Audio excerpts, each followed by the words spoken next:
मध्य प्रदेश के इंदौर शहर में मतदान के बाद पत्रकारों से चर्चा करते हुए महापौर पुष्यमित्र भार्गव ने तमाम संपादकों का और संवाददाताओं का आभार व्यक्त करते हुए इंदौर वासियों ने जिस तरह से मतदान किया है वह बताता है कि इंदौर वासी जागरूक हैं। यह कहा। इंदौर नगर निगम का डिफेंस घोटाले पर महापौर ने कहा कि किसी को भी बख्शा नहीं जाएगा। बहुत बारीकी से जांच चल रही है। साथ ही साथ कोशिश की जा रही है जो नगर निगम का अब तक घोटाले में सामने आया वह 24-25 करोड़ रुपए का नुकसान हुआ है, उसकी वसूली आरोपियों से की जाएगी। इस बात पर भी कार्य किया जा रहा है। सुनिए नगर निगम ड्रेनेज घोटाले पर महापौर पुष्यमित्र भार्गव ने क्या कहा।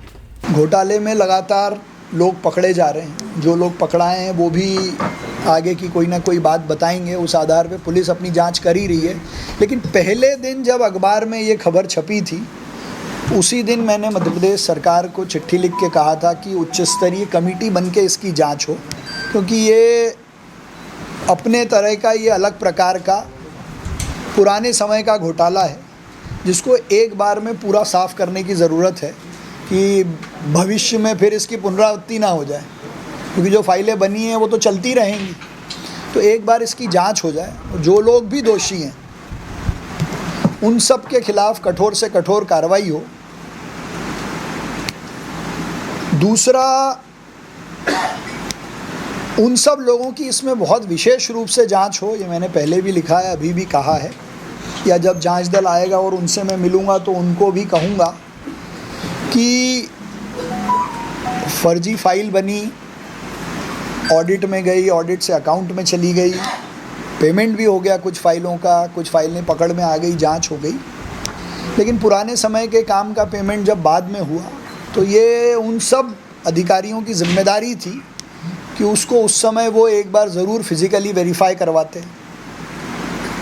फाइल फर्जी थी पर अगर हम डिले पेमेंट कर रहे हैं तो उसका एक बार वेरिफिकेशन ज़रूर कराना था। तो इस एंगल से ज़रूर जांच होनी चाहिए। मैंने कहा भी है, अधिकारियों को भी कहा है, जो कमेटी आएगी उसको भी मैं कहूँगा ताकि इसके सभी दोषी इसमें पकड़ में आए। दूसरा, घोटाले और भी राज्यों में हुए हैं और भी संस्थाओं में हुए हैं। मैं एक बार लगातार लोगों को कह रहा हूँ कि हम प्रयास करें अलग अलग तरीक़ों से। मध्य प्रदेश में उसके लिए कानून भी है कि ये घोटालेबाज लोगों से पैसा रिकवर हो। जनता की गाड़ी कमाई का जो पैसा है, मेहनत से भरे हुए टैक्स का जो पैसा है जिसका दुरुपयोग हुआ है, वो वापस कैसे आए, उसके एक रास्ता तो मध्य प्रदेश में कानून है कि वो दोषी पाए जाते हैं तो उनकी संपत्ति बेचकर, उसको कुर्क करके और बाकी कई तरीक़ों से वो होता है। लेकिन मुझे लगता है ये लंबी प्रक्रिया है। केस फाइल होगा, ट्रायल चलेगी, फिर सज़ा होगी और फिर वो सब कार्रवाई होगी करप्शन एक्ट के तहत। लेकिन उसके पहले भी यदि ये सब चीज़ें प्रथम दृष्टया आती हैं कि ये गलत तरीके से इनके खाते में ये पैसा गया है तो उसको रिकवर करने के और क्या माध्यम हो सकते हैं, उस पर भी हम काम कर रहे हैं। क्योंकि पैसा अगर रिकवर कर पाए जनता का तो असली काम होगा। जो मूल बिंदु है कि अगर विभाग के किसी डिपार्टमेंट के पैसे पेमेंट होके कम हो रहे हैं, उस खाते का मद में से पैसे कम हो रहे हैं हर साल, और जो काम भी आज से 5 साल पहले हुए तो वो सारे अधिकारी जिनका ये काम था मॉनिटरिंग करने का, फिज़िकल वेरिफिकेशन करने का, हर साल अपने अकाउंट्स को वेरीफाई करने का कि इतने पैसे मेरे मद में से कम हुए तो ये काम हुआ कि नहीं हुआ, इसकी ऑडिट में रिपोर्ट गई कि नहीं गई, इसीलिए इस सब की ज़रूरत है।